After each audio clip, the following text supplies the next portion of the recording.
from an advisor perspective, when we run a financial plan, we run what's called a Monte Carlo simulation. So basically, the plan will run 1,000 different simulations based on different market returns for different asset classes. And what we try to plan for is to avoid the worst case scenarios. We don't really plan for the best case. We make sure we're okay on the worst case side. So, we'll run those 1,000 simulations, and there may be, some percentage of them that you go to zero before, you're 95 or whatever our planning date is. So we have to by nature be, more conservative. If those, if the market turns out to run and, does huge numbers and you end up with, Yeah. tens of things, right.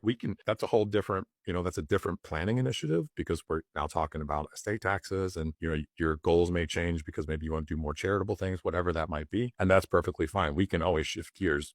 To your point about, everything changing all the time, I try to make the analogy like your financial plan. It's like we're standing on the deck of a ship in a storm trying to throw a dart at a dartboard. There's so many different variables. Things are constantly changing. When we build your plan, 5 days later, if we rerun it again, it's going to look different because the asset values have changed. So what we try to do is we're trying to minimize as many of the variables as possible. Okay, which direction is the wind blowing? Okay, let's kind of account for that.